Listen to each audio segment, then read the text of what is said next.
We're back we don't on. want the word Chico hitting everybody's ear 10 seconds. Right. It's important to get the anecdotes, the stories, the what happened when things. Right. Those are good. Well, I like that you said like you found your identity, I guess, in Chico and that whole thing. I mean, that was I really awesome. did, and it gives you that identity. Let's talk about the step up. You know, to get that crowd of 400. What does it take? Yeah. Well, first, the funny thing about that is, I remember when I was at Hollywood Records, which was after Grand Royal went out of business. I was at Hollywood Records, and the publicity lady was like, "So what's up with this Chico thing?" And I was like, "What?" She's like, "Can't you just be like from LA or something?" I mean, she's like, "Why does it got to be Chico?" I'm like, "That's where I'm from. Like that's what's giving me." That was funny that she said that, because like I was like, "That's what I need to say." Like no one, there's a million bands from LA. There's, you know what I mean?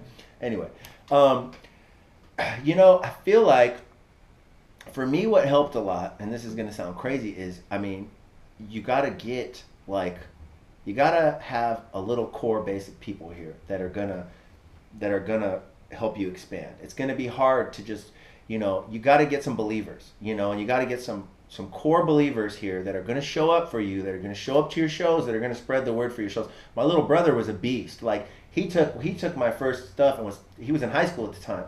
He was playing it all around the high school. So all the high school kids got really interested in it, you know, and it took a few core people like that to be like, okay, we're going to show up for you no matter what, even if no one else is there. And if you can get, you know, obviously your music's got to be good. You know, a lot of people want to make music, and a lot of people make really crappy music, and then they don't understand like why nobody cares, you know. You got to find a sound, you know, you got to find something. Take something that you love and mix it with something else you love. I mean, I felt like I was really good early on about like mixing things together. That was my whole mission with Scapegoat, was like I remember Johnny Z telling me like, dude, just take some shit that doesn't go together and just put it together. He was like, take breaks from, you know, Ed O.G. and the Bulldogs drums and mix that with Guns N' Roses guitars, you know. I mean, try to sample a little bit. Just take things that don't even make sense and try to make them make sense. Take things that are outside of the box and try to fit them in the box, you know. So first of all, create a sound, create an identity. Even if your show is an identity, you know, even if your show, if you do something crazy on stage. I mean, Scapegoat, we started to really get into the show, and I had this friend of mine named Joe. He would come out dressed as a robot at one point, and we would all freeze, and he would go, dun, dun, dun, dun, dun. It was really stupid, but it was funny, and the crowd loved it. You know, our show started becoming a little bit more of a spectacle. You know, create energy, you know, on your show. You know, your music's got to be on point. Your show's got to be good. You know, I really feel like, you know, between those three things, if you can get, you know, a sound or just, you know, create something new. You know, so many things have been done, you know, in music, that if you can find that new little niche, you know, and if your show is strong, and if you can have a little core to build off of, right there is a lot. I mean, Chico, you know, any small town, you know, word spreads fast. If something's good, word spreads fast, you know. I got friends up here that are now in like cover bands and stuff, and they kind of put a little twist on it, and people love coming out to that, you know. I mean, granted, you know, it's a cover band, so you're not doing original stuff, but you know, the show is good, so people come out to see the show. They can hear the songs all they want, they can listen to the songs on iTunes if they want, but they want to come be part of something cool, you know. And you know, I feel like you got to be consistent too. You can't do one show a year and expect, you know, to just be blowing the doors off. You got to be doing, you know, but you also don't want to be the guy that just keeps playing and playing and playing, and someone's like, well, I can, you know, just go see them next week. You know, they play every single night. They play every Friday at LaSalle's or whatever. You got to make it feel a little exclusive, and you got to keep it fresh every time. But I do feel like there's a lot to be said for creating, you know, a song or a series of songs. Maybe I feel like sometimes people get so wrapped up into making their album, and nowadays you don't need all that. You know, you need a couple hot songs that people are like, wow, I really love this song. I'll go check this person out.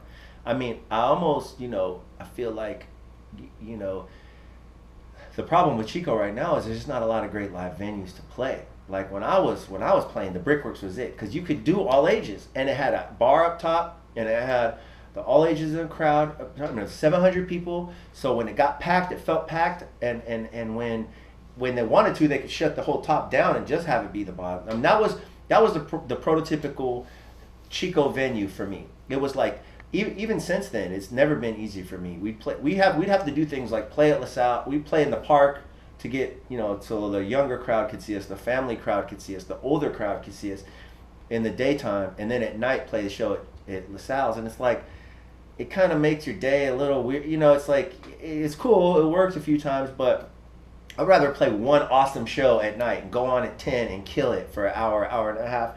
And then, we brought Maroon 5 here. I don't know, I just thought of that, Brickworks. But the Brickworks was a perfect venue for that, and we opened for Sir Mix-a-Lot there. We opened for Oleander, was our first show there. We brought Maroon 5 there. It was just a great, and the all ages crowd could come see them. And a lot of people didn't know who they were at that time. And it got their name out in Chico. They sold a lot of CDs that night, and my friends were like, man, that band is really good. I was like, yeah, they are pretty good. You know what I mean? It was funny. It's like, they're opening for us here, But like, I feel like also that the venues are a little down right now. I haven't played at the El Rey, and the Senator's so big that it's just like, unless you're huge, and even if you are huge, it's like, it has its pluses and minuses. It's a great venue, big stage, but it's just, it's so overwhelming in some ways. You want that intimate feel. LaSalle's is cool, but it's a bar, and there's elements of it that you love. You always, that place. We did a lot of shows there, and that was always like our kind of go-to place after the Brickworks closed, because it was so consistent, and you always had a built-in crowd. People would be there kind of anyway, so if you could bring your crowd on top of that crowd, that always helps. If you can go to play in a place where there's like a built-in crowd, and then bring some of your people, then you got your people cheering for you, and then you got the other crowd going, oh, who is this? You know what I mean? So I feel like you gotta kind of strategically do your shows, but yeah, I don't know, man. I feel like timing is a lot of things. It's like your sound. There's so many things that go into, people wanting to see you, and wanting to come out. I mean, and there's people right now spending their life trying to figure out. Like people who have been in the business 20, 30 years are still trying to figure out what's going to be the hit sound. There's people with record deals that are selling singles right now that still can't pack a show for 400 people. Because they don't have any identity established. They have a song, but like, they're touring the country. I mean, it was weird. In Scapegoat with us, we had a song out that was like doing pretty well on the chart, and we'd like play a show in Monterey, or like, I remember Monterey, there was like 100 people one night, and we're like, this kind of sucks. And then the next night we were playing in Atlanta, and there's like 35,000 people. We were opening for Stain in Centennial Park, and it was like, it's this roller coaster when you're going on that. You're like, oh man, one night you're kind of deflated, like, oh, I thought there'd be like 400 or 500 people here. There's only like 100, and we're playing in this pool hall. Like, what, I thought everything was going good. And then the next night you're like, this is the biggest show of my life I've ever played, And so it's a really weird thing when you jump into that like major label world, which is a whole other thing. But I don't know. I guess in sort of summary of that, I would say just have a good product, put on a good show, be consistent, really believe in what you're doing. And really try to get some believers behind you. Like I said, LaSalle's is a great example of, you're going to have a built-in crowd. You're going to have, on a regular Friday night, maybe 40 or 50 people are already in there. If you bring them, another 40 or 50 in, people see other people are into it. They're going to go, oh yeah, this is pretty good. You know what I mean? And then all of a sudden they go tell their friends, like, hey, I saw this group, and they, they were pretty good, But it takes time. It takes time. It definitely takes time. I mean, you can bypass some of that, but you sacrifice it in the end. I mean, it's going to come back. You can get hot for a minute if you get like something playing on the radio. You can kind of like get people interested. But if you get too far out ahead of yourself, you want that foundation. You want that base. I've been waiting to kind of see like what's coming out of Chico next, or musically. I'm kind of surprised that more stuff hasn't been popping off over the last like 10 years.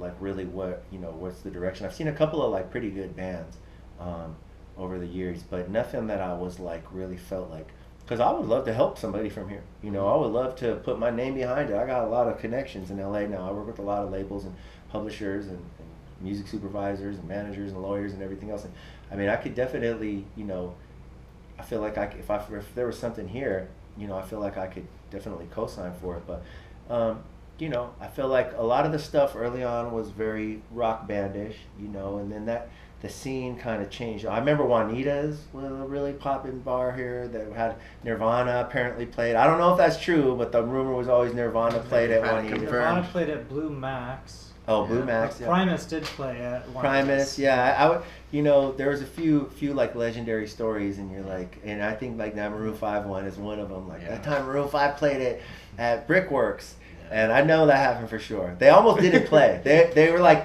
something happened where like our drummer shit was like too much all over the stage, and it was the first night of that tour. We did like a 10-city tour with them, and like they were like always kind of prima donna-ish like during that time. I mean, they're cool, but they had that like, oh, you know, we're the LA band, and we had our drummer stuff was on stage, and they're like, well, if we can't do this, then we're not gonna play. And the promoter calls me and he's like, hey, they're saying they're not gonna play if you guys don't move your drummer shit. I was like, then just move our drummer shit. He's like, okay. I'm like, what is the hassle there? Just move it over 3 feet. It's all good, you know. But, you know, I don't know why I just thought of that. That's funny though.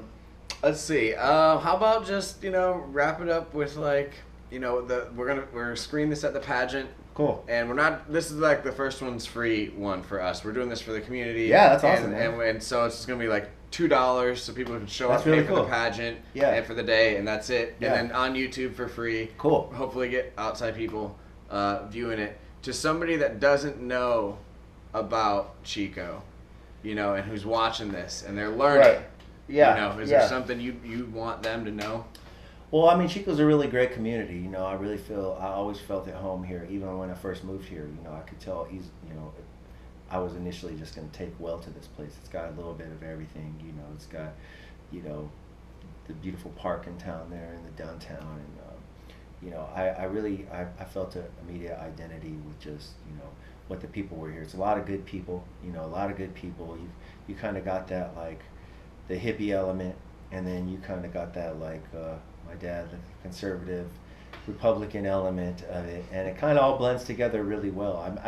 This was the first place I'd ever had like a sense of community. My first hometown was so little that it was so small that there was really no like, you know, cohesiveness. It was like you'd have to go to Sacramento or you know, Fairfield or the Bay Area or something. But Chico is like so far out here on its own that everyone's kind of like pushed together, you know. It's like you got to go an hour and a half to go anywhere, you know, else.